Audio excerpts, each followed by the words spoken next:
Hello and welcome to the Ms. Wonderful Film Club podcast. I am your host, Jana Marie Rose, who I guess humbly calls myself Ms. Wonderful on this podcast. I don't know what to make of that, but it's just fun. And I'm joined by my best friend, Katie Hello. McGraw. Hi, who you said you are Ms. Cool. Did I say that? Yeah, you called yourself Ms. Cool. Have you changed your moniker? You No, I'll feel stick with that. you feel different today? You feel like Ms. something else? No, I Okay. remain cool. Yeah. And we are finishing up the focus on Nicole Holofcener as director and writer. That was the focus for September. So it was called Hmm. Holoftember. And the last film that we were going to discuss was Walking and Talking. But Katie, even though I forgive you, I do need to make mention that you didn't watch the movie when we planned. So now it's become Holoftober. We're going into Holoftober, but that's okay. Yeah, More than 1 month is we're okay. extending the good times. Yeah.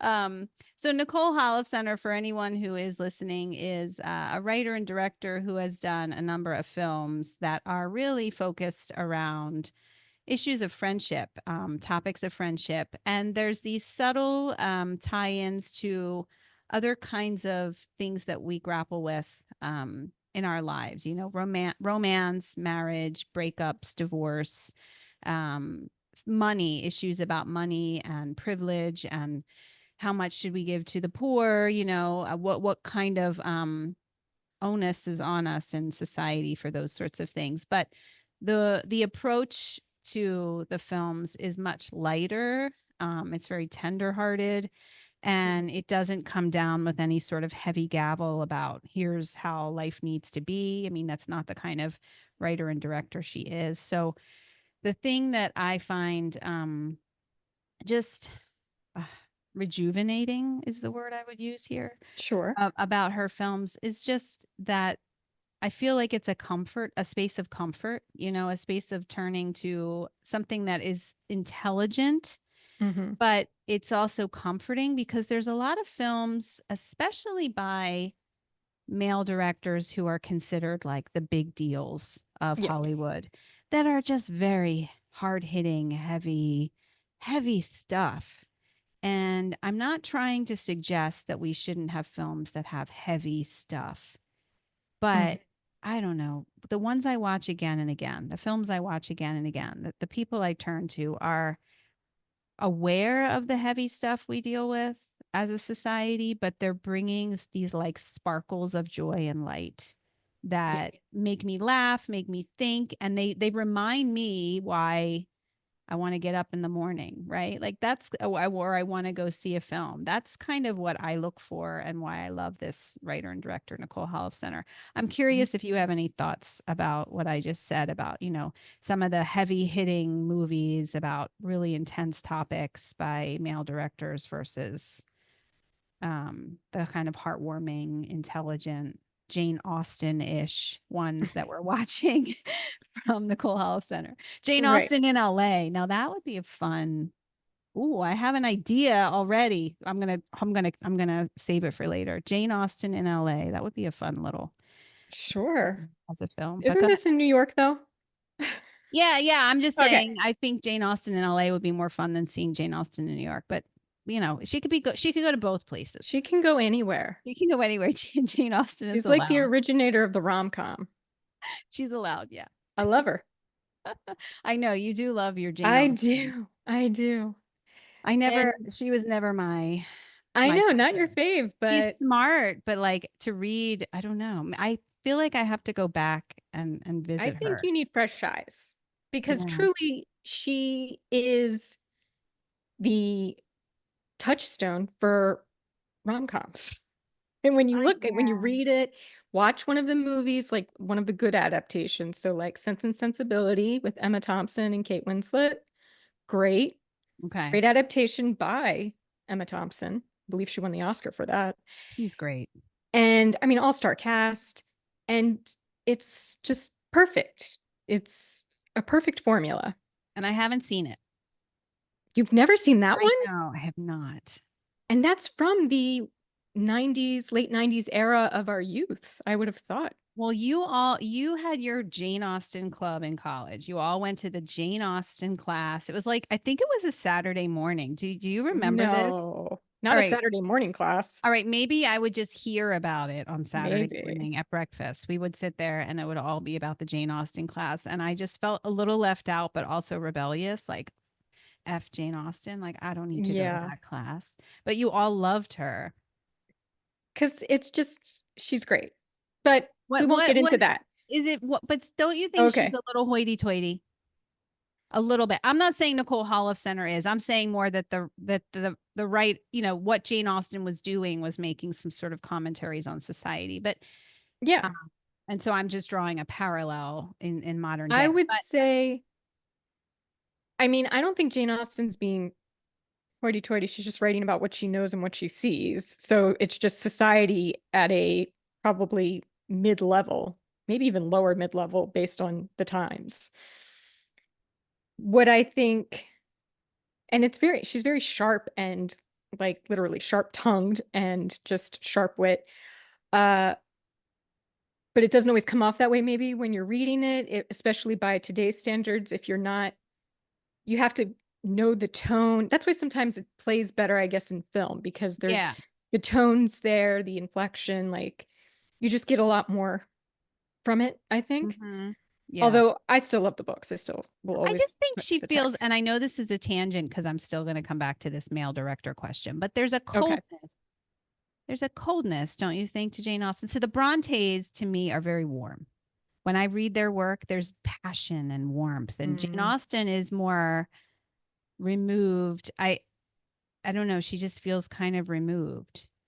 Like Well, like it's maybe she was maybe she was imagining a cinema, like what you said, movies. Maybe it was almost like she's writing before screenplays were actually invented. She's kind of writing it more like a screenplay to kind of, because there's a removed nature in looking at the way people discuss things and talk and the way a room sure. looks. And maybe that was more her. But she's also writing, I mean, if you look at like Charlotte Bronte, for instance, I believe that's written in first person. Jane Eyre is the narrator because she even says something like, Dear reader. Yeah.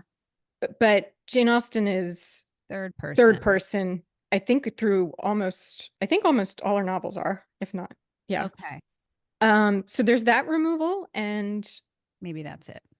but she gets into the mindsets of her characters, or at least the main characters, which are always women. Um, Yeah. you know, the whatever they're thinking, like it's not at a remove, like she is just an observationist. She's only telling you what she sees and hears. She's telling you what they think. But I can see, I don't know, maybe because she's British, it comes off more. I mean, the Brontes are British too, but they are much more like gothic and Yeah. wild and the moors and everybody's upset and either killing someone or dying or The crazy wife in ghost. the attic. It's just a thing. Like that's their thing. Yeah. Meanwhile, they lived very like secluded, not that exciting in many ways lives. But I mean, Charlotte got a little bit going by the time, but she published. But they didn't really, it was really more imagination. So Jane Austen though, and I do think there's definitely the cinematic parallel, which I think is why we're talking about it. But she did publish under the name Jane Austen, correct? Because I think so. Charlotte Bronte published under a different name, a pen name, Currer Bell. Yeah.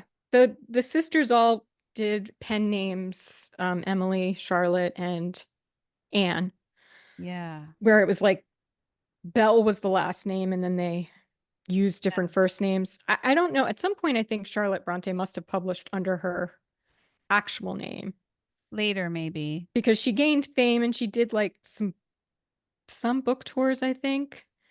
Um, before, of course, dying in like childbirth. Uh, and all of her siblings dying early too. But Jane Jane Austen. Austen, She was always Jane Austen, wasn't I she? think she was. I think so. I Yeah. don't think she ever had a pen name. If she did, it was not probably for her novels. Maybe it was something early on, but Yeah.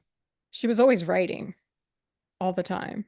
So, Well, I guess if you're looking at 19th century, right, and now we're 21st century, and now we're talking about cinema, right? A writer and director of cinema, and some of the yes, topics, similar relationships, society. always. Um, Women tend to, I think, focus maybe a little bit more on the dynamics of relationships in their work. I don't know. I don't know if that I can I paint it think all with a you broad can, brush.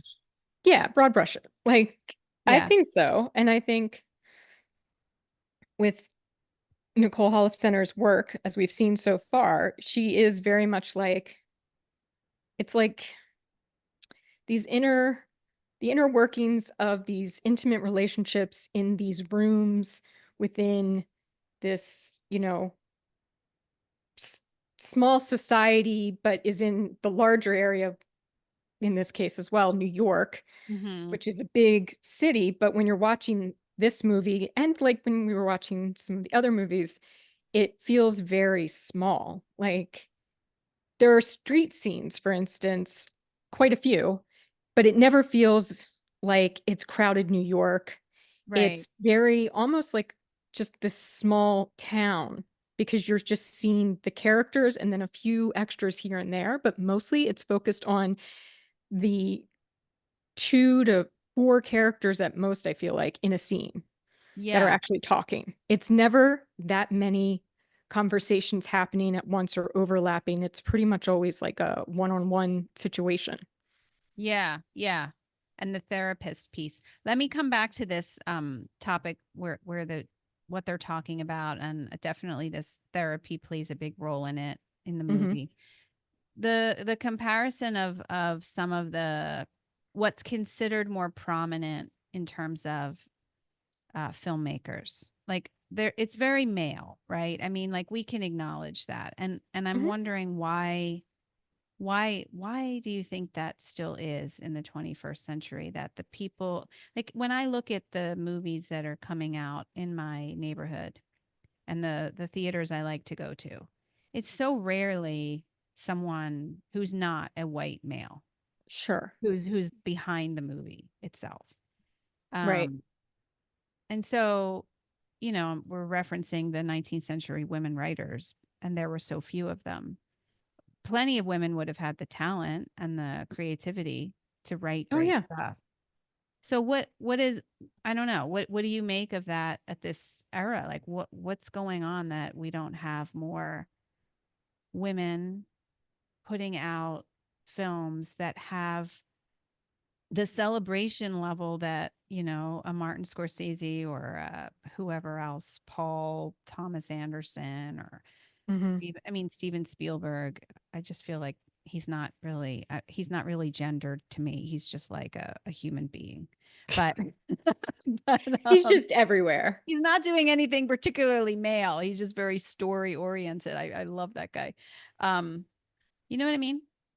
I know what you're saying. Um, I mean, I don't know. Like patriarchy. What do you like Yeah. it sounds so reductive and redundant, but it's so true, so I don't know how else we can say it. But the people who get to tell their stories tend to be men and probably majority white. So that's just how the power structure has been for, I mean, even before movies, way back. Like that's just how it's been for so long that dismantling it is, it takes centuries, obviously, is what I'd say. So I think it's gotten way better, and even better than when this movie came out in 96. Like you're seeing more women doing not just chick flicks as they are still, I think, referred to by Mhm. people, where they're like maybe smaller or more indie or just the rom-com types. You're seeing them doing like bigger movies and action movies and superhero movies like as directors or writers and directors, but it is still a minority by far. Uh, and I don't know when, if we ever get to truly equal playing field.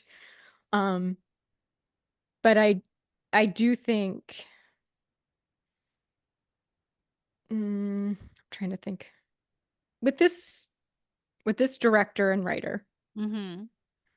I think she is one of those forerunners of the women that we have as major writers and directors today, where it's starting in the mid 90s, doing these smaller independent type films, which don't require, probably aren't big budgets. I didn't check that, but I'm guessing from seeing it, not in a bad way, but in a like, you know, apartments and small number of people, but really good actors, even Mm-hmm. before they become like even bigger actors for some of Yeah. them, Yeah.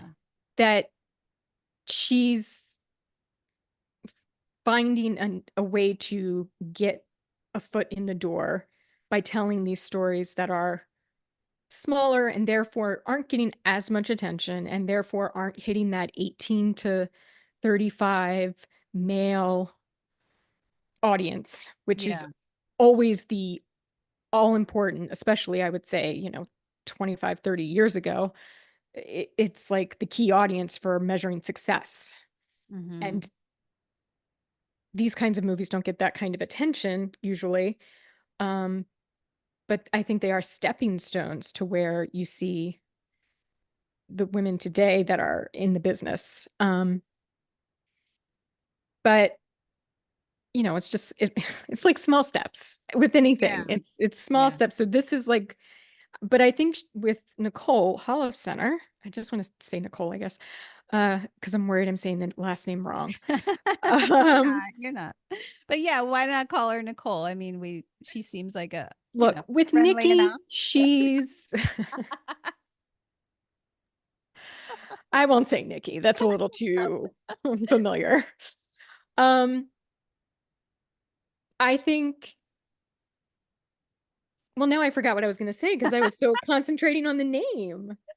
Yeah. Well, you're saying that there's stepping stones, and I think you're right. I guess what because I've stood in front of different kinds of people to teach literature and tried to grapple with some of these conversations, Hmm. among different ages. Um, I do think it's changing, but there's been an idea that the male story is the universal story and the Oh, woman's yes. story is the kind of on the side story that, oh, Yeah. it's interesting, but it's not the real thing. And I think these movies and Walking and Talking is an example of, having these two women who are friends, who've been friends throughout, decades, trying to sort of just make it in life. There's Hmm. nothing grand about it, but it's very much what most of us deal with. Is Yes. we have our friendships and we're figuring out our careers, and and especially at the age they're in their 20s. I think they're in their 20s in this I don't movie, know. right? Like either late 20s, maybe Early early 30s, 30s. maybe, yeah. Figuring out careers, dating, marriage, and kind of what to do with your cat when your cat gets sick. Yeah, I mean, these are very normal exactly. concerns. Um, but it's entertaining, and it helps me be mindful about these little interactions that I have with people, because sometimes those things can be subtle, but when you bring more attention and awareness to your interactions with people, I feel like I think that's what Nicole Holofcener represents to me in the way that she writes these scenes. Like you were saying in the story, it's really just a lot of conversations of people in a room, sometimes just one on one, a lot of times one on one, Yeah. and they're just talking. But when we talk to people, are we present, or are our minds going in a lot of different directions? And I think that her movies, by doing that focus in September on her movies, became more aware of my Hmm. subtle interactions and what they might look like and what they might feel like, if it was a camera, because there's so many. um that's really the approach, is like being a little bit more attuned to everyday life, being a little bit more attuned to your relationships and Yeah. how you engage with people and your own idiosyncrasies. I said that word right. You did say it right. You did. Idiosyncrasies. I almost went into idiosyncratic, but I know. I could tell. idiosyncrasies. That's a fun word to say. Idiosyncrasies. Yeah. Oh, that I like the way you said it. I'm gonna say it again. I had time to think Now about it I though. feel like we're on Saturday Night Live. Idiosyncrasies. I could Yeah. imagine a sketch on Saturday Night Live of like where they just pick words and they just Say them. who is the one who are the like big people on Saturday Night Live, the women? Anna, what's Anna what? Anna. It's an Anna, right? Is there? There's There's Molly Shannon. I don't think she's on anymore, but I loved no, her. she's not on. Oh, she's been way off. But she did a great job when she was there. And then who's the woman who was doing like the wasn't she doing Anna like Gasteyer. yes, yes. Again, she's Not more on anymore. no. I don't watch Saturday Night Live, but It's I more just like think our college years that you're thinking I of. know. Well, there because you see reels and things pop up. I don't even Yeah, know yeah, who's on yeah. like the live show anymore. Classics. But I think it would be fun for people to just sit in a room and just repeat words. Like words Yes. like idiosyncrasies. And Hmm. then just ponder it and think about it and say Try it to back use it and in a forth. sentence. Yeah. Yeah. While they're smoking cigarettes. You're getting very specific. I know, because I think about these things all the time, like scenes, Mm, idiosyncrasies. You know, couldn't you imagine them doing that in a Saturday Night Live yes, skit? Okay, of course. yeah. Moving on. Okay, so the story of this movie, there's a Yes. lot of therapy, right? There's a lot of therapy happening. So you have Amelia, who is played by Catherine Keener, Hmm. and Laura, who is played by Anne Heche. Hmm. And they're just best friends. They've been friends for a long time. Since Laura, childhood. yes. And Laura is new to kind of practicing as a therapist and grappling with what that means, you know, because it's not easy to kind of listen to people all the time Right. and stay in your own zone because she Hmm. has a lot of fantasies sometimes about what they're telling her. She starts thinking, well, what if I'm involved in this story? And she has Right. some sexual attraction sometimes. Meanwhile, she's head over heels with Frank, who is played by Todd Field. That's her fiance. I Hmm. guess he's not her fiance right away, but I her mean, boyfriend. almost right away. Yeah, yeah. I hated that proposal scene. It's disgusting. Yes, It it was in the is bathroom disgusting with the and it was in her diaphragm. diaphragm thing. First of all, that really dates it, I have to say, the diaphragm thing, because I'm like, I don't even know how that works. Yeah, right. Like, I know. Yeah. but gross. First of all, Yeah. and she's But standing, that's their relationship, isn't it? I They have guess. that quirky, weird relationship together. I know. That's kind of why I didn't love them as a couple. Hmm. Just in They general, I felt was like like, sort of gross to me. Yeah, yes, which is Amelia's point. She's freaked out a little bit by how yeah, weirdly intimate they are. They're just it's like yes. too much. But it's not like sexy intimate. It's like in the bathroom together intimate Yeah. or I don't know. It's just too much. I did think it was cute though when there was the scene where they you can see in one scene and then they do it again later. They're playing Boggle, I think, in bed, which I guess, that they enjoy playing this game together. It feels though like claustrophobic to me watching it. That relationship Oh, like yes. Well, also the claustrophobic. apartment is, I mean, it's a very realistic, I'm sure, New York apartment couple. I mean, all of it is very realistic to the point where sometimes I can see why people, when you're watching a movie, sometimes you're like, I want to be taken out of myself more than this Yeah. kind of puts me a bit more in the real of Yeah. things, like Yeah. the grit. Yeah. Um, because it does have that feel of like, it could almost be if it were a different camera or something, it could almost be like, oh, it's like real world or something where, real reality TV. Um, yeah, I also didn't like Frank's facial hair. It was gross. It was not good. It made it look like You he was, didn't agree with the beard I didn't or the because it was so mustache. wispy and it was Yeah. like both. I think it looked like a guy who has a baby face who's trying to look older. So he should have been clean shaven in your I opinion. think like just lean into that.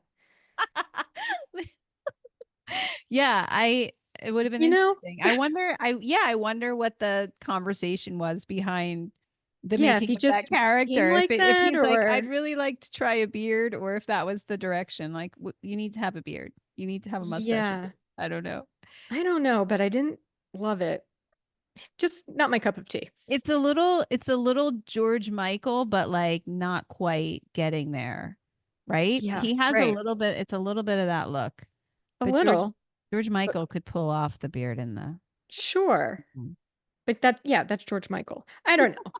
He wasn't doing it for me, and that's nothing against the actor. It's just the look of it wasn't But do you, I great. mean, the reality of like, But that's very have like you, they seem have like a you, normal couple.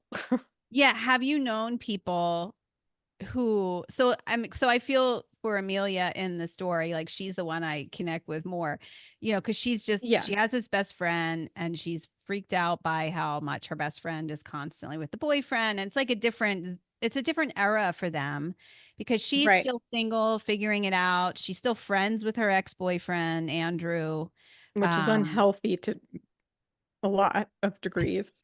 yeah, but but She's trying to hold on to her exes is what it feels like because when you think about it, like she used to live with Laura and then Laura left to go move in with Frank. And it's like she's sort of the ex-wife in that situation where she's like she feels abandoned. yeah, And yeah, even though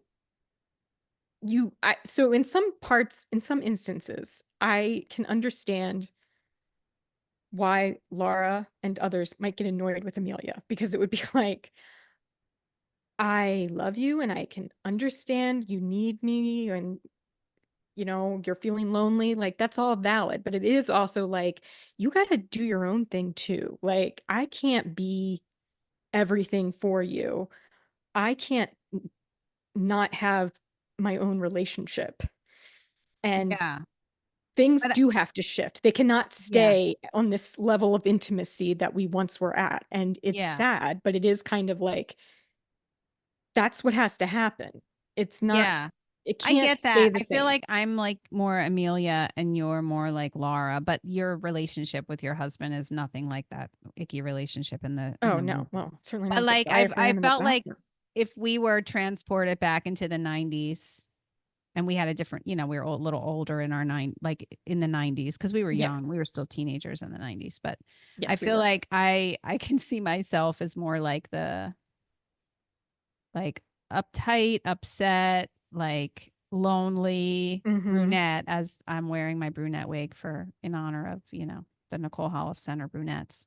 And Yes. you're Oh, more like Laura, who's like, listen, I can't text you back right away. Like I can't right. call you back. We can't talk every day about your Right. problems. Get a therapist, right?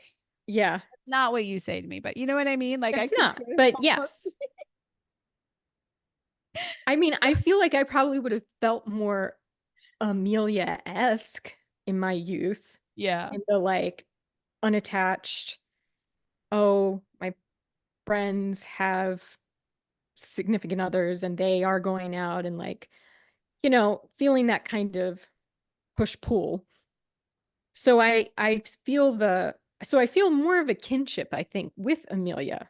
But Yeah. then even if it were back in the day and I was like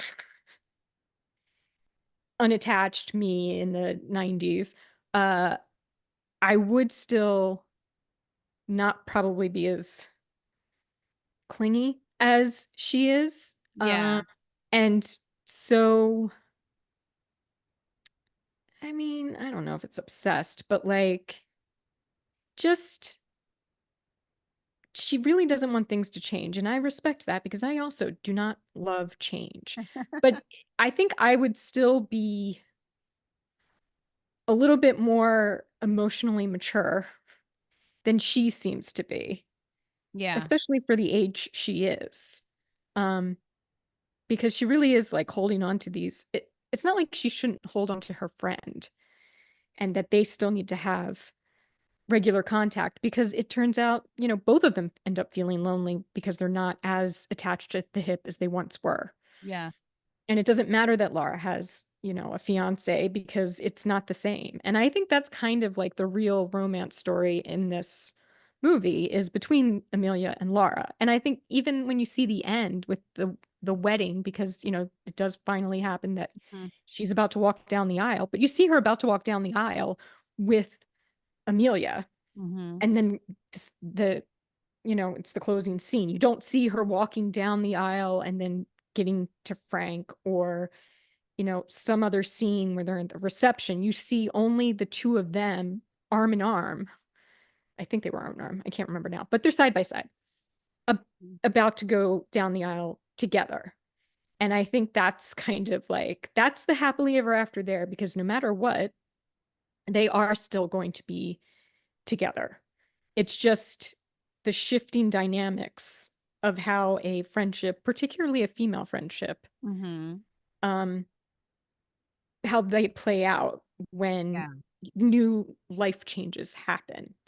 Yeah. Um, and it's there's also a bit of a commentary at some point when, in the beginning more so, where Laura is saying something to Frank about like, you need friends, like you need to, like, what's your problem with your male friends? You need to have Mhm. other people. And he's kind of like, oh, I don't know. And it's like, that feels very real. That feels like it resonates, like female friendships being very important. And then some guys, they couple up and it's like, well, okay, now Yeah. I have you and you'll deal with the Right. social aspect of Right. it all. And it's like, well, that's going to make the woman, and in this case, maybe, I guess, Laura, feel a little, like you were saying before, about the walls of the apartment, claustrophobic, because Yeah. and also then it's like, so you need me for everything. And then Amelia needs me for everything. And now And she's a therapist on and top of she's a that. therapist. So they all need her. And now she's thinking about the cute actor waiter who pays her attention. Right, right. The escape hatch. Well, what do you think makes a friendship last? What are the ingredients for a lasting friendship? Because when I was thinking about it, I do think the movie shows there's a confidence that these two women are going to stay friends. And there's not necessarily the same confidence that the marriage is going to last, right? Like Laura's marriage might fall apart, Yeah. but like these two women, Amelia and Laura, are going to continue to be friends. But what are the special ingredients? Because there's definitely friendships that don't last. Right. And I've had women in my life as friends who I thought we had a really close bond, but something happened and then it just, got severed. And it's sad. It's always really sad. And I don't think we, as a culture, really talk about that because we seem obsessed with romantic love instead of Mm-hmm. friendship as a really important part of life. But so we're used to divorce and talking about those things. But when a person that you've cared about is no longer in your life, or you have a fight and they don't think the friendship is valuable enough to fight for, right, Mm-hmm. and mend, that's a huge loss. That's a pain point. And so Mm-hmm. what makes and all of these movies that Nicole Holofcener does are about friendship. There's always it's either sisterhood or friendship, which is another reason I think it's different than a lot of the male focused movies that come out of Hollywood. So what makes a friendship last? I mean, yours and mine has lasted. What Mm-hmm. is the reason our friendship has lasted? What do we have? Well, codependency. Um, Codependent. a little bit, but you need Yeah. that. You need that Well, in a I if relationship. anyone, I'm more like codependent to you than you to me. I know, but I'm just like more removed in my You're more like a cat. codependency. You're more I like am a I cat. am the cat, as you know. Yeah. Yeah. Um, like, Well, what yeah, I animal am like to I be like then? Well, what animal am I if you're a cat? a rabbit. I don't know. All right, go ahead. I think it's because I'm Continue. looking at your hat, which is very fluffy looking and, kind of Yeah, looks like rabbit hair, like mohair. I like this rabbit comparison. Like, okay, but we'll come back to it. Anyway, what else? So I don't think it's codependency. I think it's Well, okay. Connection, right? I'm not trying to say in a negative way. I mean, I'm just trying to Yeah. lighten it up, but No, it I know. really is like there has to be a little bit of that. All relationships need that. Like, and I don't mean in a bad way, like to be dependent upon each other in that way Yeah. for certain Yeah, I things see in your what you life. mean. Like there's a foundation. Okay, there's a foundation of trust where you can depend on that other person. You Right. know, I can call this person. That is a true friend as opposed to an acquaintance where you're like, Right. "Oh my God, I'm in a bind. Who do I call?" Right. It's Yeah. not like a Yeah. super conditional kind Yeah. of relationship. Yeah. It's taking you as you are and you can be at your best or your worst with the person. Yeah. Um and a real friendship that lasts, I mean, it's shared history, so it takes time Yeah. to get to that point Mhm. and have these sharing shared moments and just kind of going through various phases of life together. So really time is a big part of it. It's just Yeah. how much time you spend together, or even if it's not together, but talk to each other, are involved in some way, keeping communication, Yeah. um, all the time in some regard.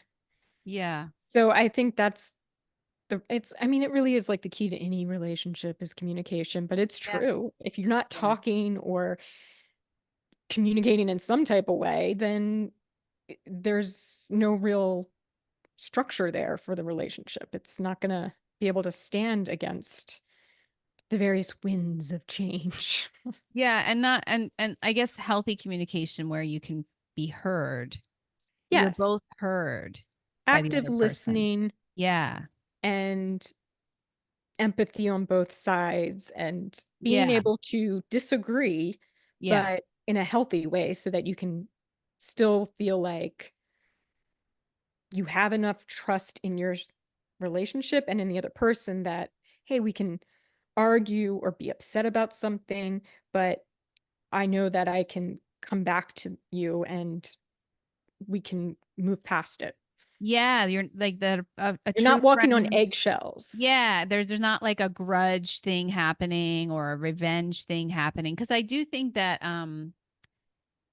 yeah, you can't you have to know I can be myself and I can Mhm. disagree and that person's still going to love me and have their I'm still in their heart and even Right. if they and here's one of the things I want to say about this with you Mm. that it left such an impression on me. I don't know if I've told you. I probably did tell you that this left an impression, but it was one of the biggest things about you that left an impression on me about the way you communicate.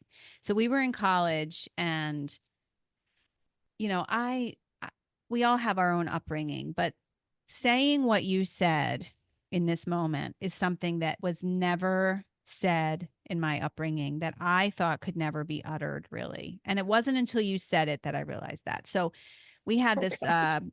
kooky friend who was always just like off the wall saying crazy things. I'm not Mm. going to say her name like publicly, but Mhm.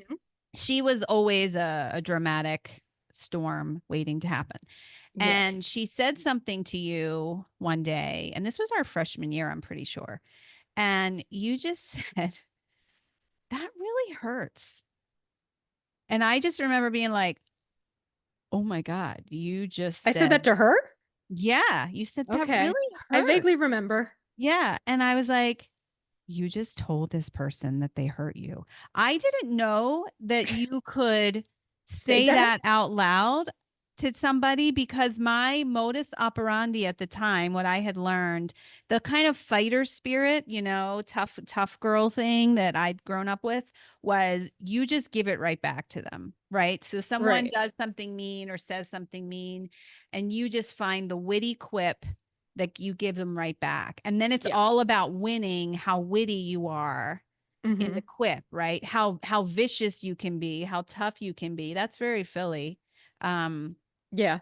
so for you to say that really hurts. Like I was just like, what just happened?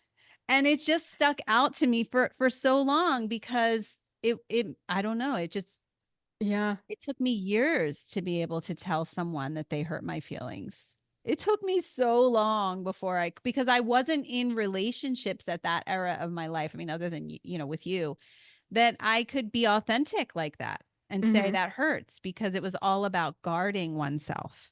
Sure. And so that's why that's something that I think is about the communication piece, the healthy communication piece. Yeah. You are not the kind of person who would ever try to hurt me. And if Right. you just don't have that in you. But like, Why would I? I mean, why would I with you just anybody? don't have. I've But had there's a people say lot of that to me people like before, that. like, There's a lot of people who do want to hurt, though. They're right. angry and they want to hurt somebody, and they just, how can I get this knife and dig it into this person and twist it? And there are a lot It's of people who so much function energy. that way. What? It's not, it is It's a it lot then of requires energy. so much, and I don't mean in like I don't want to expel energy. It's like it's just not, it's draining, literally. Yeah. Yeah. I've been there. It's not like I don't feel anger. And if I'm remembering correctly for what you're talking about in college, I think I was almost shaking because I Yeah. don't like to confront I know ever. you don't. And I was always a big confronter. And the fact that I had to gather myself just to say to our friend, what you were saying that really hurt me, or, whatever the words exactly were, that I just remember shaking afterwards, just because I was like, also, it was such, it's freshman year, just turned 18, and, you're in a dorm, you're away from home for the first time. So, like, having to deal with something on your own in that way was very, like, tough for me to do. Yeah. Yeah. And you But it don't was, get but it that. is I know. like, I don't want to, I just feel like, first of all, I never like to rock the boat or make waves, but Which is why you like hanging out with me, because I'm all about you that. will rock the boat. And in fact, you literally said that when we would hear that song. At some point, you said that. Like, I like to rock the boat. Like, I want to get in there. And I'm like, I feel seasick. Yeah. but, But tell but me it's like, about it that's later. fine. It works. Um, but to me, it's just like, well, I don't think of it as being particularly, I probably felt like I was being wimpy or something because I wasn't, I mean, for me to come up to anybody and be like, you really hurt me, this is how you upset me, or show that kind, because I do feel like I am a more guarded person in many ways. Yeah. But my first instinct in any kind of fight like that, or not even real fight, but whatever it was, is to is not to yell back or try to get into one-upmanship or anything like that. It's, I mean, after the fact, I'm sure I'm playing all kinds of things in my head and like, I could have said this, I could have said that. Like, that always happens. But, it's to say, you hurt me. Why would you do that? And But and but think you about, have I didn't. done something that you Yeah. And but feel this here's way? here's what's special about it is it wasn't accusatory. So this is what I think, and this scene, in talking about these friends in the movie too, there is a scene toward the end where Hmm. right at the end where Amelia says something to Laura, and Laura actually hears it. It's similar Yes. to this, and she hears it, and she's like uses her therapist skills Hmm. to approach it so they can have a real conversation, because a lot of people would just be like, what are you putting on? It would become a fight, it would become a conflict, and it could Right. easily have resulted in Someone Laura walks out. walking. Yeah, Laura walks out and then they're not friends anymore, and that's that, right? So but she hears it and she listens. That's what I want to point out about this like moment with you where I you weren't accusatory, because Right. it could be a passive aggressive approach, right? The energy of it was just like, that hurts, and it was honest, and it went deep, and I don't even know what happened, because what would probably, if that girl at the time had started freaking out, which she might have, I probably, I would have taken her down. Like, I know. I think that's why you liked hanging out with me, because it was just like, Well, of course, that's anybody part of messes it. with they're gonna have to deal with me, and you knew Right. it. You knew I would jump on somebody for you. To a degree, You're like, I yes. gotta keep Jana around. That's Right. really what it Well, came yes, down. and also then I can look like, "Hey, I'm being very reasonable here." But yeah, I Come think on.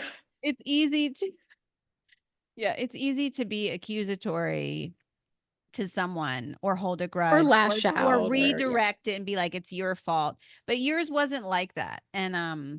Well, And it's I just think that, telling your feelings and saying like, yeah. now that it got resolved, whatever the Yeah. deal Everyone was. always did. Yeah. I mean, all those things Yeah, always but did. like it's Yeah. just one of those things where I mean, I do think I like to be seen as a very nice person. And why would you ever want to hurt me? It's true. So, It's true. you would never want to be mean to me. Come Right. I on. know. Well, it's true. I mean, you're that But time. that's my MO. Well, your dad, you told me one time your dad said in middle school or high school, why wouldn't anybody like you? Yeah. You're Why like, would I feel the who same wouldn't way like about you. you? Like, why wouldn't I can see why people wouldn't like me, but I can't see why people wouldn't like you. It was a very parent moment, but I did appreciate it. Although, when you're in 8th grade or whatever it was, and he's saying that, why wouldn't anybody like you?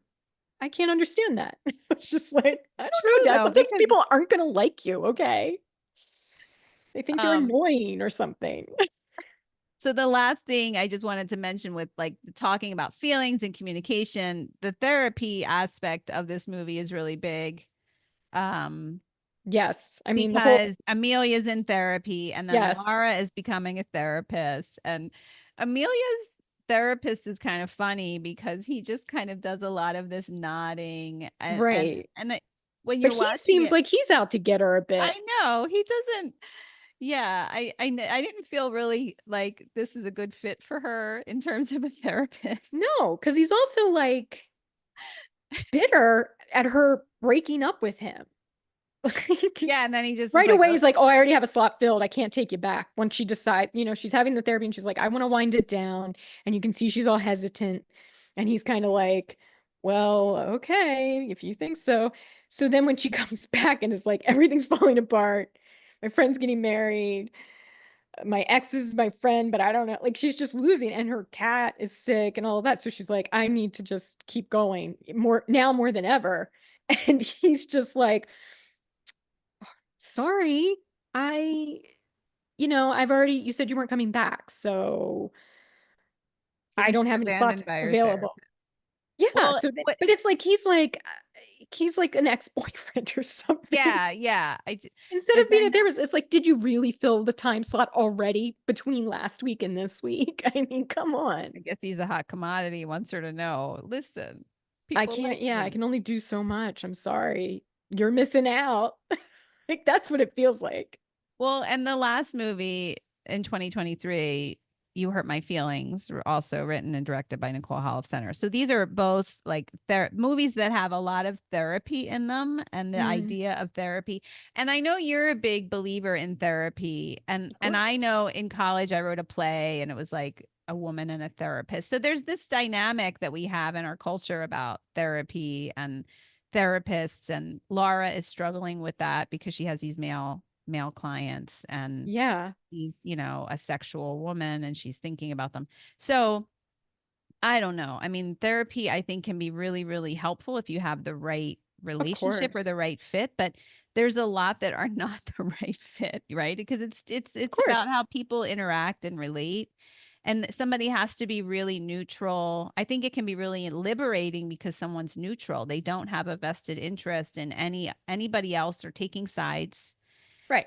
or it's at least that's the way it should be. But It I've should. I mean, definitely there's there's plenty inherent that don't. bias, Yeah, but a good therapist is checking that all the time, like being mindful of it so that they're not projecting yeah, like like Amelia's therapist seems to be taking her wanting to stop therapy as rejection, so then he rejects her when she yeah, needs to come back. Um, or the therapy that Laura's doing. I mean, I get she's doing it for free because she has to get in her hours yeah, to get fully licensed. But first of all, that was like such a sad office that she was in. Like you just kept seeing the file cabinet and like I don't even know. yeah. It was like I mean, I get it. It's free, so It's not the whatever. posh therapy office we No, all it is definitely imagine. not. Yeah, But with her as a therapist, she didn't give off a lot of warmth, I felt like, with that stuff. No, no. Well, but Or that like, actress doesn't give off a lot of warmth, no, does Anne she? Heche, not always. I don't She think so. gives off quirk really well. Quirk, yeah, quirk. Um, but the two guys that they show her doing sessions with, like, so there's the guy that she starts having sexual daydreams about because in part she's feeling like, oh, now I'm engaged. Now it's like Mm-hmm. it's routine, my life with my fiance, and she starts to feel kind of like pinned down, I guess. Um, which not uncommon, and then is imagining and not even listening to what the guy is saying. But then there's the other guy. I don't know if this was just for filler, if it was supposed to mean something. The guy who's lying to her until the very end, who's I think probably been on The Sopranos because he has that look. Yes, Who's yes. talking about how he is Oh yeah, he stuff that made upsets his up. wife, and then he sees a Yeah, devil, like, and yeah. then she It says, says "What does I've the been devil look?" making up that story about the devil just so I Yeah, could keep seeing a coming back. cartoon, right? It's a cartoon red devil, and she's kind of like, okay, well, because then it's like she's got to suss out: are you saying you literally see, like, are you having hallucinations, basically, Yeah, or are yeah, you like, because that's a whole other issue. yeah. If it's that as opposed to, devil on my shoulder, angel on my shoulder, like, which will I listen to? But the fact that he then at the end of that says that he was making it up because the therapy was free, so he felt like what did he think? He needed to entertain her, Yeah, something. He needs or to he sound didn't really have any crazy. Keep problems, but coming. I'm just coming in for free. Like, I don't know what that was. I feel like there was something that was supposed to be behind that, but I'm not understanding what it was. Yeah. Like, Well, nobody's having great therapy, is what I'm yeah, saying. yeah. I know. Oh, yeah. It makes you not think like it just that situation makes you think like, okay, not of the things I want to do in life when I had therapy on the list is maybe I'll be a therapist. It's like you're like, yeah, no, no, No, not I can't anymore. do it. I can't take Not- that on. I mean, I well, can listen, but I can't do that as a living. right. No, and then deal with that in my head for like ever Yeah, after. you have to find a way to just completely put up a barrier when it's over, right? Like you're there and you're Yeah. present, but you're not really you can't have your heart too engaged. I feel like Yeah, you have to have a very guarded heart for you doing that do. work. You have to have boundaries. Really good ones. Right. Now, Yeah. on boundaries, the relationship between Amelia and Andrew. Andrew. Yeah, Andrew. Andrew. Yeah. Liev Schreiber killing it as always, He looking looked great. adorable in this movie. So cute. I I liked the mean, he's black always leather good pants. I liked the black leather at the pants at end. the end. Yeah, They were great. Yeah. yes. But like what that relationship is I don't, I didn't they see that almost as come off as, problem. here's what, okay, well, then that says something. No, just kidding. Just kidding. Wait, go tell me more. Why do you I'm think going it to tell you why it's a okay. problem. Okay. He broke up with her and she still wants to be friends, but it's like, but why? What is he bringing to the table for you? Because he is still very much self involved and telling you about the phone sex he's having with some random chick who lives in California, whose name is Virginia, and saying, like, he's confiding to you, but he doesn't seem to be really listening to you or caring about you. He's just there. He's a person to talk at a little bit, but like really you're giving more than he's getting giving to you. Mm-hmm. So that's a problem. Okay. Also like demeaning because he is talking about this stuff with her and she pushes back on him, but she's still like hanging out. And there's when she's like giving him money and that until she realizes the money he was going to use her money to pay off the phone bill for the long distance calls that he's been Yeah. having with Virginia. Yeah. Is like, I mean, I appreciated that she then actually takes the money back from him, Yeah. like gets it Yeah. off of him and is like, you're not, I'm not paying for that. Like Yeah. she thought Yeah. she was helping him with rent or something. But like the fact that there's any of that going on is for someone that you dated for 8 months is not good. Now, as an audience member. I enjoyed watching them kind of interact with each other, and it could be kind of playful and funny. But really, I would find it kind of annoying because it's like, well, maybe you're not moving on, Amelia, because you are stuck putting up with this guy that, broke up with you and you don't know why. You think it's because you bought him black pants, and then it turns out he didn't even remember that. And then when he does say, and when she pushes him to say, what was wrong? What was the problem? I really want to know. He says, I can't be like, you thought too much of me. Yeah. It's like, and then she gets upset and walks out. But it's like, yeah, well, I kind of thought good for Andrew that he was able to even say that, because that is probably a big part of I it. was too important, he said. I was too I was important. too important, right? I I was too think that's important. so common for like people dealing with in relationships where Sure. But I can see how especially she like, codependency, you know? yes. Yeah. And in this case, he broke it off, but then not really, because he's still being Well, he involved. liked it too. I like feeling important, but I don't want to have to owe you anything. So I'll just stay over here on the side. Right. Yeah. Right. So I'll just stay, but I want to still have some relationship here, but it's like I don't know what I get what she's doing for you because it's still a boost of confidence for him. I Mhm. don't see what he's doing for her, except just being another guy that she is probably still, I mean, obviously is still hung up on. I mean, and I don't know if we're supposed to think like, oh, they reached some better level at some point at the end of the movie, because then they get together and like they're cute together and joking, and Mhm.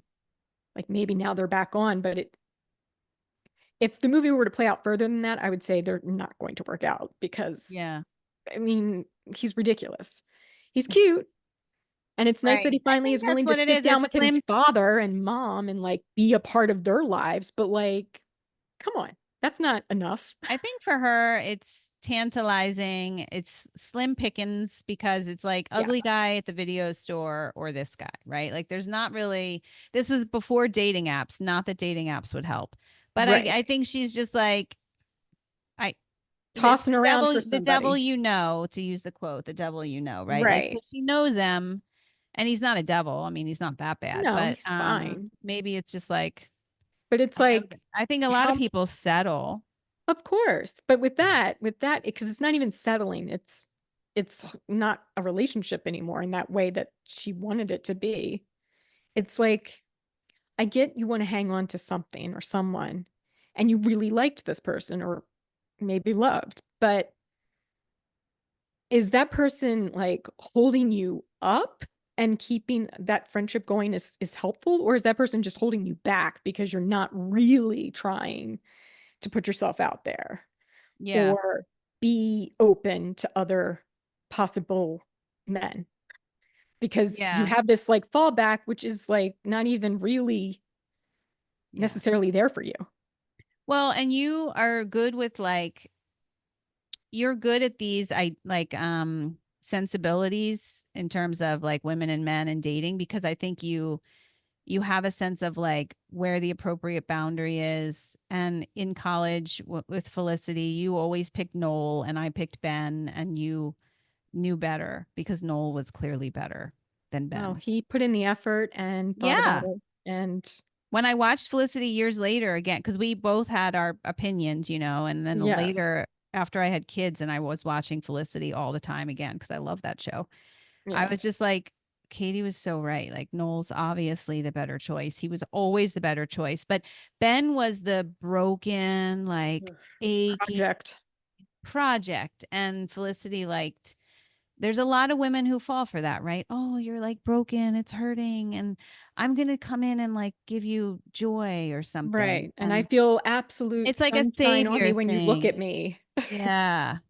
But But that's you like, saw right through that, right? That so quickly. And even in this movie, you're sort of saying, like, I'm like, why? They seem like they're having fun together. And you're like, no, this is not okay.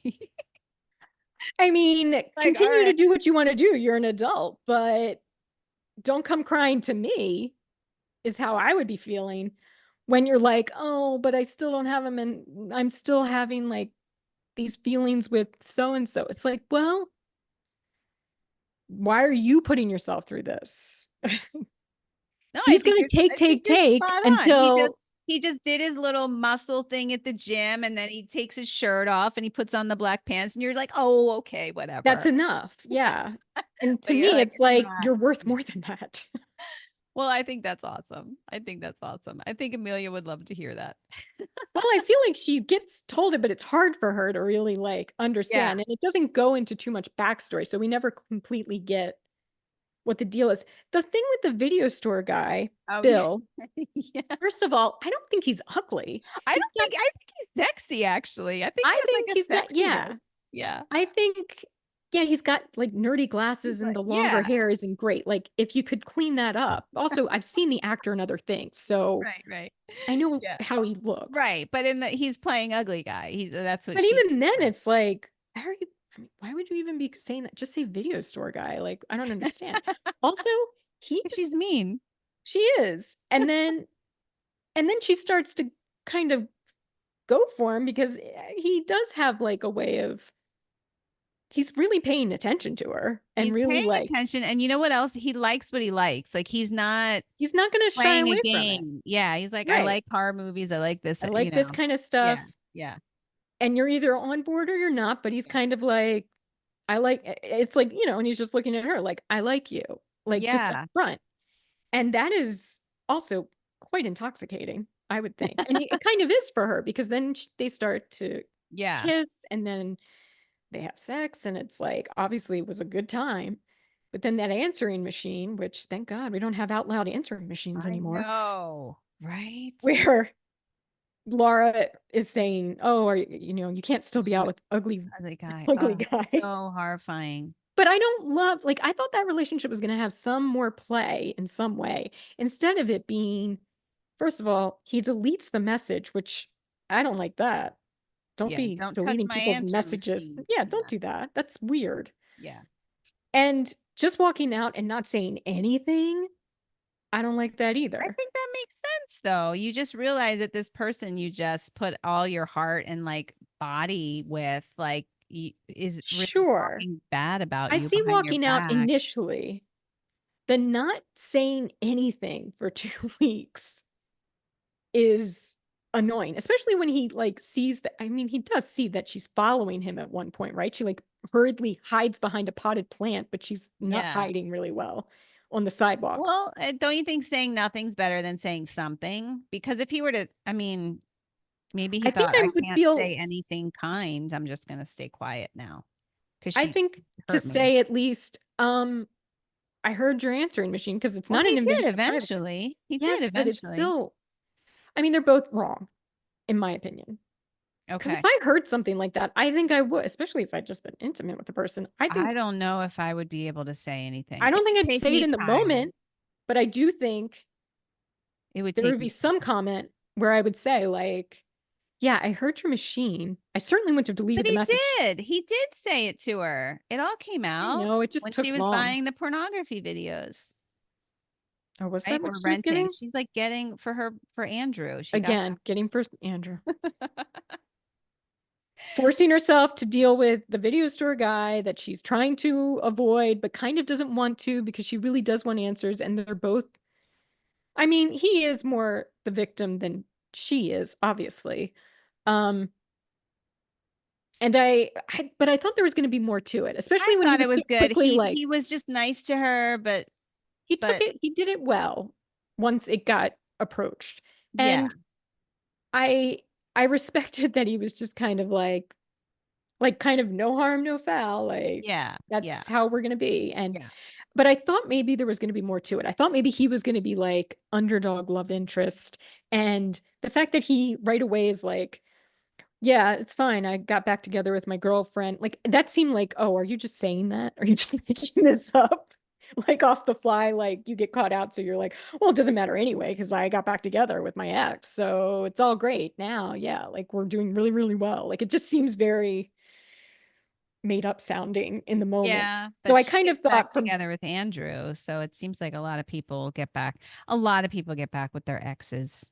I guess, It's weird to me because it's just like, why? But a lot of not if people you haven't do. changed much. I don't know Right. where you I think guess it's so. going. Yeah. Or you're just you get disheartened by what's out there, you'd rather go with somebody that you know and you just go back to it. That's just not how my way. But No, but Amelia is honestly, if I were to say there's a protagonist in the film, I would say she is it. I never feel like we get as much with Laura. no, I agree. I agree. I think it's Amelia's movie. In Just terms of, yeah, I think you're right. Sorry, I didn't mean to interrupt you, but oh no, I was saying which is fine. I just it is, yeah, it is Amelia's movie. Well, it's always kind of Catherine Keener's movie in these. I I feel like mean, she plays the lead in these. she is Um, one of the greats. I wanted to compare it briefly before we read the script that we have, the original script, because we need to end soon. But Yes. Singles. So one of my favorites in the '90s was the movie Singles. We watched it a lot in college. Yeah. It's just I remember the lines from it and everything. So it's similar. It's in Seattle, but it's similar in this journey of dating, career, trying to kind of n- navigate relationships. Some are toxic, some are healthy. Yes. What do you think seems to be the big difference between Singles and Singles was a big hit, Hmm. and Walking and Talking, which was a quieter, more independent film. The difference. I mean, there's more relationships In and Singles, characters and singles. yeah, it's It's centered the around same kind of coffee thing, shop. but it's also the LA scene. So No, that makes that's it Seattle. That's oh, Seattle. Saddle, sorry. Yeah, West yeah, yeah. Coast. West Coast scene. Yes, West Coast. Yeah, Um, coffee. yeah. I guess. They're similar in a lot of their sensibilities, I think, of Yeah, like there's not. It's getting not as to a much point in focused life. on friendship, though. I really think this movie is more about friendship Well, coming this is first. about the two women, Yeah, their and it's friendship. kind of the friendship is the foundation that comes first, and then the romantic stuff is sort of secondary. Whereas That's the side Singles, stuff. Yeah. I think, is more people trying to make romance their first foundational relationship and trying to Right. find the right person. Yeah, I agree. I think that might be it. Oh, one thing that I wanted to mention, I think I wrote the quote okay. Now I'm not sure. Uh, when Laura and Amelia are having their fight, although it really is just like a mini argument. And I liked the way Laura did say something about she's talking to Amelia to say, what's you're getting mad at me because I don't need you when you want me to need you. Yeah. And I thought that's such a like she really like sometimes Laura seems like she's not really like in the moment with things Mhm. or yeah, like just kind of not completely comprehending things going on. But with that, it was just like that was a perfect kind of encapsulation of how the dynamic has been going between her and Amelia and why there seems to be this disconnect and why Amelia seems so hurt by their friendship not being the way it was. And it's like, Mhm. but I can't be needing you only when you want me to need you. Like, I can't be, it is kind of a little like, I can't be your everything. I can't. Yeah. You're Yeah. making you're making me too important, Yeah. Yeah. Which is what which is Andrew what, said too. Yeah. right. And I think there is that aspect where it's like, I mean, I think it's better that she's making Laura more important than when she's making Andrew Yeah. more important, Yeah. but it is sort of that same kind of, well, when you do that, all I can do is probably disappoint you Right. Right. because I I'm get not going to be able to do all that. I also get that because there's like a sense of inadequacy inside, right? That would lead any person to feel like, well, this person needs to fill that up or that person needs to fill that up because Right. deep down there's like a sense of inadequacy. Yeah. And I guess therapy can help with that, which is why she's going to a therapist. But what else Well, she helps? needs a new therapist. Yeah. He's I mean, breaking up with her now. how do you overcome that, do you think? I mean, I Like do think a that's deep sense therapy. of just therapy, a I don't deep know sense how, I of mean, you inadequacy. have to come up with you have to be more mindful of your actions and your motives for those actions, and then to get a better understanding of yourself, and then see where you feel you're lacking in certain Right. And love places. yourself, right? Love yourself for And learning to love all yourself. your Yes. failings. I think that's what it is like, oh, I'm not perfect. I have all these Right. like flaws. And first, if you can love yourself, then you're Yeah. not looking to other people to give you something they can't give you, which is what she Right. essentially is I doing. can't Yeah. give you self-esteem. Like Yeah. a person can add to it, but they cannot give it to you and they Yeah. cannot make you feel worthy, Yeah. really, They can't. They not really deep can't. down, No. because you need to have that on your own. You can't have it as you can pull it from somebody else like a crutch or something. It's just Yeah. because you're never going to be, I mean, you will always be kind of hobbled if you're using other people as your Yeah. support in that way. Yeah. So the that is kind of, I guess, and I don't know if at the end Amelia is really like got a better sort of insight to herself, because I think that's what it is also, like having more insight Yeah. of yourself. I guess she has a little bit more of that, and Mhm. she maybe feels a little bit more secure in her friendship with her now, or about to be married friend, and realizes like they can have these shifts in their life and still be together. Yeah.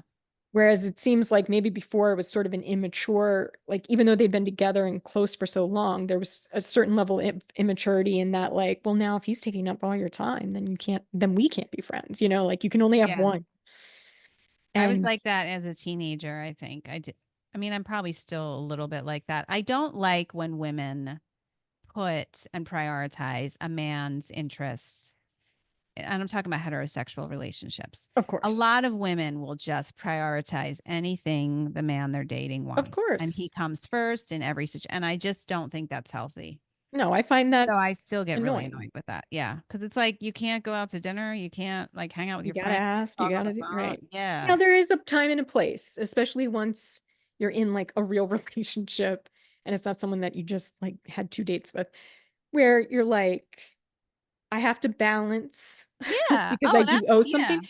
But at the same time, it is also like, even then, unless there's a really good reason, I'm not dropping everything, all my plans that I had with my friend, because this guy will say boyfriend instead of husband, but husband even, Yeah. Yeah. because he said, unless some emergency came up, I'm gonna be like, what, you just don't want me to go now? Like, Well, that's and not I don't working. even think it's always husbands or boyfriends who expect it. It's almost Or like, family, or yeah.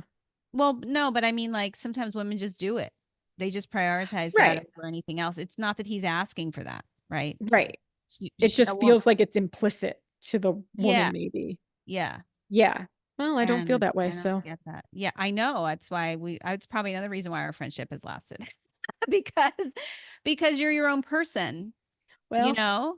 And I'm yes, very protective of friends who are with guys I don't like. So it's hard for me to hide my my emotions. I know. If there's something I don't approve of, I'm just like, No, I feel I that way can't hide too. it too well. Yeah, I think I hide it, but then it turns out people will be like, it's like written all over your face. You're Just not having a good time. You don't like that person. And it's like, what? I thought I was being like a mask over here. I thought I oh yeah, really I learned assembled later. my face, Yeah, I learned and then it later like, turns out oh, I'm no. showing all my emotions. I think that's why Right. acting is like a fun thing to do because you're supposed to show emotions like, oh, this is a healthy way to channel my Right. emotional face. Yeah, Because like it other is. times it's just coming out and I'm like, oh, Well, I it's don't know. involuntary. I have to sort of find like a yoga pose like where I'm not Yes. showing it. But one last thing I want to share before we read the script Okay. because I was saying earlier about Laura. I keep looking at these names because I forget. Laura and Frank, right? They're like dating. They're really it's icky how they're in the bathroom together with the, all the stuff. But Ugh. I was gonna say, like, were there ever any people that you were around that were like icky in their relationship? And I was around these people once. Now, years ago, God, I think I was still in my 20s or early 30s. and there was a friend I had, and she was dating this guy, and it was the kind of like crash and burn dating where you're like, this is not going to last because you're too intense with each other. Like if it's that intense, it can't last. And they were like always kissing and like looking in each other's eyes and having these secret like, and we're out. I was married at the time, and we were all out. And Are you you talking know, about me and Michael?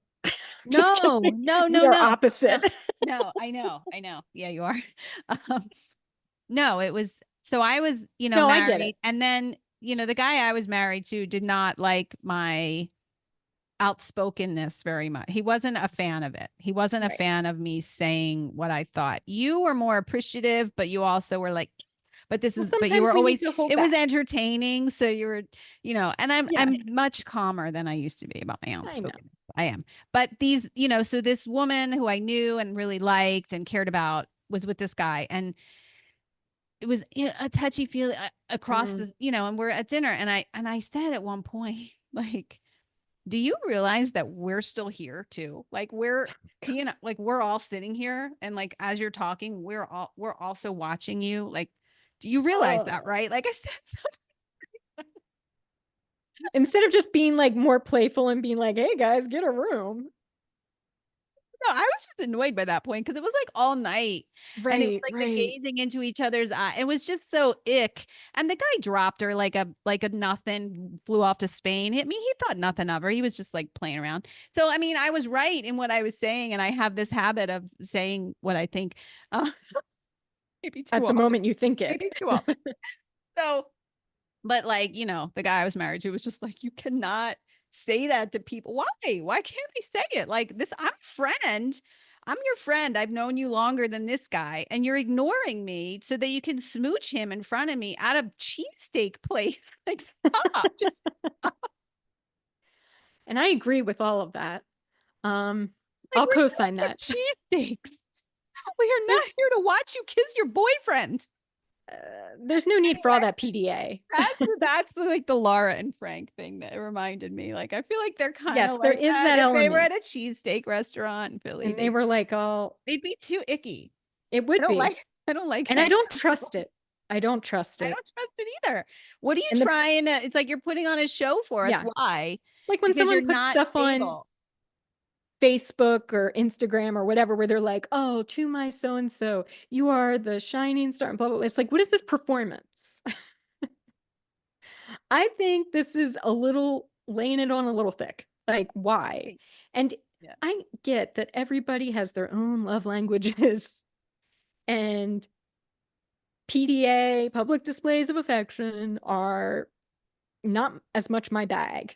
I did the same thing. Yeah, go ahead. But there's a time and a place. Yeah, well, the same Because thing when now we they're went. being actively rude by being so it's cringy, and It's cringy, and and to it's not be rude. aware of that is And it's bizarre. like, this is a public place. I did the same thing at concerts we would go to, right? Because we're Yes, I know. standing concerts, and I would just be like people were making out in front of me. Like, I'm not here to watch you suck each other's tongues. I came here to watch a Yes. band. Get out of my Go to way. the bathroom or a corner like normal people to do And like that. they always have the like, but I would usually say something. I didn't go that. I didn't. I Well, you usually didn't, made some comment, and then they'd give me right. like a dirty look. But they Well, stopped. They usually well, stop. because then it would be like you're kind of aggressive, passive aggressive by making comments. Yeah. Anyway, that's why there's a one character. Frances McDormand plays the character in Friends with Money. You have to see that. I don't think you've seen that. I It's one know of I my have like to see it. totally favorite ones. But she's very annoyed with the way people act, and she just says it. And I love her for it because it's like my alter ego. Because I've gotten so much better over the years in like Yeah, keeping calm. But but I agree with that. like I sometimes don't. people need to hear it. I've seen people do it, and I've been like, "Are you kidding me?" But in my head, Yeah, but everybody's polite. But sometimes you just gotta like, please get out of my way. yeah, no. And then Stop. I'm a polite person. I talk about it later with the other people behind that couple's back because I was raised very much with manners. Yeah, And yeah. I'm very So was polite like I. that. So was I. But my mom had a fiery Yeah, your mom side. has So she has a sharp tongue when needed. yeah, yeah. So So I get it. it runs in the family. Yeah, yeah, yeah. And that's fine. I just But My I have seen grandmother it. does not, though. My Oh, grandmother's, I mean, my grandmother's so poised. She'll say what she yes. thinks, but she does not have, She's of my an mom had, era. yes, the era, right. She's Yes, more like a like, 50s kind of sensibility.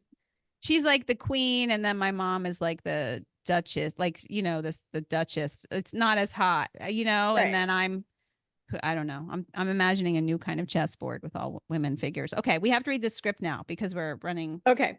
Oh, low on time. by the way, did you catch Allison Janney is the neighbor in this? I did not catch that. Who's When the Allison cat Janney? dies? Wait, remind me, who's Allison Janney though? You remember Allison everybody's Janney, name. so great actress, was in The West Wing, played Oh, yes, yes. CJ, Okay, now I remember. Yes, she's and she fun. plays the neighbor Yes, with the yes, cat. yes. I was like, oh my God. I like literally wrote down Allison Janney? She's Question mark, very, yeah, exclamation. she's very fun. She plays a lot of fun roles, I Oh, think. she's always good. So I think. even there, I was like, oh God, God bless. Even Yeah, early on, yeah, she's making she doesn't have a name really, but yeah. even there, she's makes her mark. I think it's really fun to take someone really talented and give them a very small role in something Well, because it's it's like the like, beginning, basically, for yeah, it's her. like stands out. But I think it's kind of cool to do that. I think that would be a fun thing to do. Like give somebody who's a huge name. I'm not saying that's her, Allison Janney, Right, like in right. that time, but I'm saying I think it would be fun to make a movie where you take somebody who's like this huge name and you just give them this tiny little piece in the movie. Yes. I don't know. I think that's kind It's of like a just a little fun way of, flavoring. yeah, a little flavor. Yeah. All right. Um, All right. Let me that old pull it. dance. This is called That Old Dance. So we have Amelia and Laura at 85, age 85. The setting is a retirement community. It's in the ballroom after supper. Amelia and Laura are sitting in chairs watching a few people gather and begin dancing. Amelia wants to stay seated and Laura is standing because she wants to join the fun. Do you want to be Amelia or Laura? Um,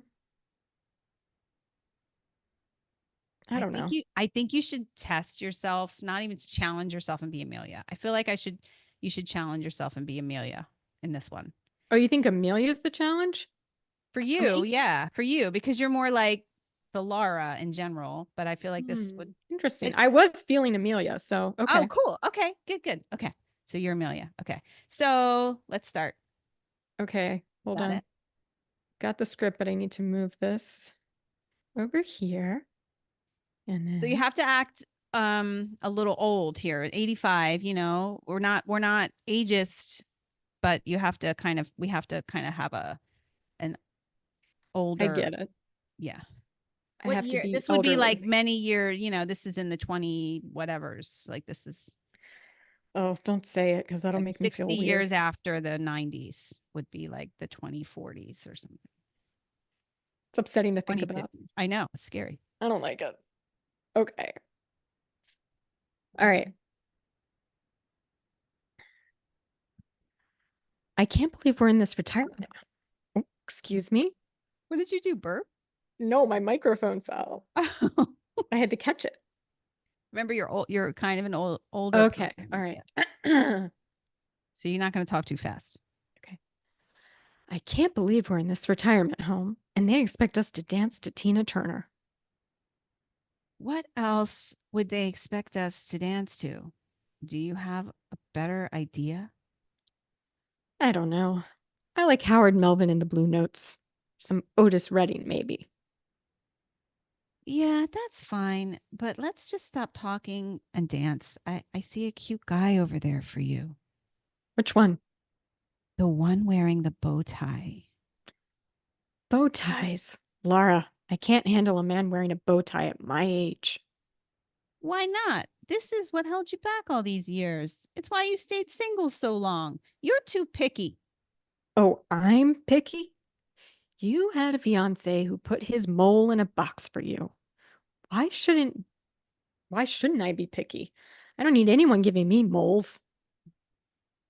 Listen, do you want me to go over to the bow tie guy and ask him to come sit with us? Maybe I can help you two start a conversation. Why is it so important to you that I talk to bow tie guy? You can talk to him. Yeah, but I'm with Raj. I think you can do better. Raj is at the end of the hall and he makes me laugh and he rubs my feet. So I'm sticking with Raj for now. I don't need to get used to someone else at my age, but you need a guy, a good one. Bowtie Man has pizzazz. Fine. I will act casual and get some punch, and you bring Bowtie Guy over, and maybe we'll have a conversation or something. Good. I know this is right for you. Laura wanders over to Bowtie Guy, who is talking to a few women on the dance floor, but he is not dancing. Laura points to Amelia, and Bowtie Guy smiles and walks to the punch table. Mm, I like Bowtie Guy. sure. What colors do you imagine in his bow tie? I didn't put them in there, but I have this vision of what his bow tie looks like. Blue and yellow. Oh, I was thinking yellow and red. It was like I was imagining a yellow bow tie with red polka dots. I was more blue and yellow dots. Interesting. Blue with yellow polka dots. Maybe he has different bow ties for different days. Oh, he's a guy who has only bow ties. He never goes out without a bow tie. Correct. And they're not clip-ons. They're He really legit. ties them. He ties them, yes. Would you date a guy who wore bow ties every day? I don't know. What if he was really good in other ways, like in all kinds of ways he's really great, but he just has a fetish to wear bow ties every day? I mean, I'm willing to look past it a little. It's not anything wrong with bow ties. It's just not usually my go-to unless it's for a certain occasion. Yeah. But if he's pulling it off, I'm feeling okay. like this character bow tie guy, because I would imagine exploring him more. It's his test. I feel like he's like, this is my idea of bow tie guy. He has like a green, a really cool green sports car that's like very expensive. Mm, And I don't know, he's just unique and different, but also has a lot of heart. But he's decided over the course of his life that like you can't always trust women, so you have to give them a test. You have to like he's single and he'd like a woman in his life, but he's not going to be too easy to get because he's been hurt mm-hmm. before. So he has bow ties and he just it's his test to say like if you can get past the bow tie, then maybe we can date. And he thinks he has a lot to offer. But the woman has to be non-judgmental about his bow tie fetish. Right. I see that. But if I were to be with that person and as we got into dating and he said, "Yeah, this is what I do. It's like my armor," and then you passed, I would I would feel not as friendly towards him. I know you wouldn't like that. Well, because it would just be like, "Who are you?" But also, what is this? You're testing women? Like, just meet them and figure it out. Like, the bow tie is not the be all and end all. Like, what is that? Like, how many more tests am I going to have to go through with you? Right. If we're starting with a test, like, no, thank you. Right. Right. He's I actually am more sabotaging worthwhile. himself. He's actually arrogant. Yes. Yeah. Also, it's like, what kind of insecurities do you have that you're like, well, I have to test you? Or like, I'll not be tested. Not like overtly like that. But then I do think Amelia, more of myself. yeah, yeah, but she's in a retirement home, so she might just be like, how many years do I Well, I have see left? that. I understand that. Where it's more like, I don't care. Whatever, guy. Bow Well, tie, no maybe bow tie. tie guy needs to just come to Jesus already and like learn, like, yo, dude, you can't do the testing, right? Like He won't though, the because he's moment of 85. clarity, the moment Maybe. of clarity. I think if you get to Um, 85, it's never you're not happening. going back. You're Okay. not changing up things. Not on Yeah. that level. I mean, maybe it's possible, but I'm not looking I'm not looking for a project in general, but I'm definitely not going to be looking for it in my retirement home. Who has time for that? You have a lot of time, actually. But You not probably really. have way You're more time than you 85. Who knows? I'd rather, as I've said before, I would rather be alone in Yeah. my own company than with some guy that I don't really feel it, Yeah. because Well, that's who's work. testing you That's going to make time with feel bow like tie. it's slowing down and not in a good way. Not because I'm having so much fun. But he'd be fun to write into a script though, you know? Like Okay, for I don't want to that, date bow tie guy, but or maybe I'm inventing bow tie. In the script that's your here, invention. bow Yes. tie guy doesn't wear a bow tie every day. I'm No. creating a new I don't know, idea of like bow tie guy in a whole Mm-hmm. new dimension who's really quirky and tests women with by wearing bow ties. Ugh, the testing thing. I really don't like that. Yeah, interesting. Okay. It rubs Don't me you the think wrong way. women, don't you think it's almost unconscious that women test men too? I And think we all test each other on a subconscious level. And some of it's not necessarily even testing, it's called standards. And that's fine. You have to have them. But if someone is like actively making a particular thing a test, yeah, that's weird. that's That's a like, what problem. is that? Is that a That's a power problem. thing? That's a An power insecure? It's thing. insecure, it's power, it's like, what do you're making all kinds of things up in your head about what the, like you're projecting on this person, and like you Yeah. want someone to be like, I will meet you at your level, not I'm gonna judge by using these parameters that you don't even know about as whether or not you're worthy for me to go to the next date with. But I think some people get hurt and they want to prevent being hurt. So they create a code for themselves. I And I that's can their code is understand. like, I have to, women and men do this. Oh, Like well, yes. Have a heterosexual, checklist. homosexual, whatever. Yeah. Like we have to have all this happen and then I'll know. But I mean, you have to be flexible with your, Well, of course. But that's where again I say there's the difference between the tests and the standards. Like you have your standards. I will not be treated this way. I would like to have this person have a good sense of humor. I would yeah. like to treat them in a certain way. Like there are certain core values that Hmm. need to be met. And the other stuff is like the electives. Like I have to have someone who does like XYZ and in that order and is like this. Like that is, yeah, that's not good. That's a Yeah. recipe for loneliness.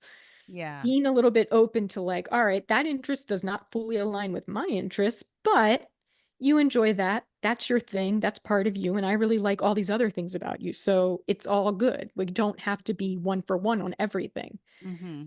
But for people who are like testing and like, now I'm going to try this and see what you do. And now I'm doing this because they're like trying to protect themselves. It's like, well, that's pointless, really.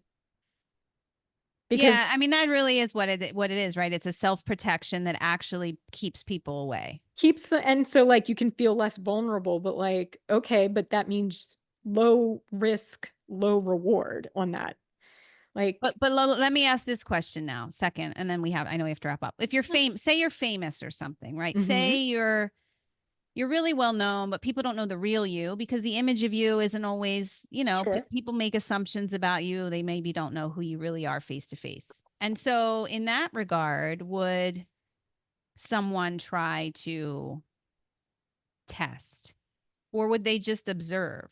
You know what I'm saying? I think there are people who are, I'm not in that milieu necessarily because, like, what I mean by that milieu is like, I'm usually just who I am. I'm pretty authentic, but I can understand how different people have different perspectives of someone's personality. I've seen that where someone can have a completely different view. Yeah. And so I think if you're in the limelight, all kinds of people can have views of you that don't really align with who you really Oh, are. sure. Of course. They Fame is assume different. things, and it's really hard to kind of keep the boundary. So, what if, in that regard, what would be a test to see if someone is willing to get to know you as you versus you as the persona that has been presented? Well, I guess, I mean, the willingness to be pretty private, at least in the beginning Yeah. of dating, and not like, yeah, you don't want to go for a person if you're famous Mm-hmm. who is like, let's go to some hot club, whatever, where Right. it's high visibility, Right. That where would be a red flag of like, yes, okay, because you'd be yeah, like, why do you, that doesn't seem like you want to get to know me. We're going to a club and it's loud and it's tons yeah, of people around, so I'm already going to be like on alert. Like, how, that's not wanting to get to know me. yeah, yeah, So that would be a red flag, I think. So yeah, I think yeah. it's like a willingness to be more under the radar, Yes. and one, Mhm. and not just willingness, but wanting to be, not wanting Yeah, to be yeah, super out there. Um, yes. I and think you're just, right. yeah, keep things as normal and private as you can. Like Yeah. that would make sense to continue wanting to see that person. Right. But Yes. based, I'm sure when you're famous, and if you're famous for a long time, you get to know the certain personality types where you probably have a pretty uh good instinct when someone is just looking for some fame that you might be able to provide to them, or just looking for access to the world that you have access to. Yeah, yeah, I'm sure that instinct probably gets honed quite a bit to a yeah, degree. yeah. I would. So Yeah. that's probably almost like an unconscious thing that a famous person does, where they're just already like clocking the Mm-hmm. person's behavior towards them and the other people around them, Yeah. I would say. Yeah. Yeah. Well, that's another dose of Katie coaching for anybody listening, Sure. because it's definitely, I can't even put a price on the Katie coaching. It's It's always spot on. It's priceless. always spot on advice. There are times when I get a response from you in a text and I'm like, how does she know everything? She just knows everything. So now the world can know that you know Hmm. everything, and but I'm not going to let them all have access to you. So I'm going to be your guard. Thank you I've so always, yeah, I've much. always served that role as your guard. I know. I appreciate that. My bouncer? Sometimes it's protective and sometimes it's like, Janet, don't hurt him. I've calmed down so much though. Don't you think? No, you have. You have. Yeah, I'm not yeah. worried about I you just starting you need fights. some fierceness sometimes to protect what you care about, I Of think. Yeah, course. Of yeah. And that's how you course. know someone loves you, if they have a little bit of fierceness in them. If they don't, you're like, why didn't you jump faster, dude? Right? Right. Yeah, yeah, Yes. yeah. When the occasion calls for it. So, all right. Well, to listeners, thank you so much for joining us for another episode of Ms. Wonderful Film Club. Mm. Finishing up our Holoftober experience of Nicole Holofcener films. I hope you will find Nicole Holofcener films, watch them. This one was Walking and Talking. It was the very first, but there are plenty of them. Lovely and Amazing, Friends with Money, You Hurt My Hmm. Feelings. There's one that I'm not mentioning that's like, what else did we do? You Hurt My Feelings, Friends with Money, For Lovely and Amazing. There's one I'm missing. the one we did, What was it? the help, Oh, Please Give. Please please Give. give. That's what it was. I was like, poor people, help. I can't Right, right, remember. right, Yeah. right. Um, and you can read along with this film club, mswonderful.substack.com, to keep in touch regarding all kinds of, I don't know, film intrigue. Um, and please subscribe and tell your friends about the Ms. Wonderful Film Club podcast. Thank you, Ms. Cool, as always. Thank you, Ms. Wonderful. Yeah, you're the best. You're my favorite. And Yeah. I hope everyone listening has a wonderful day.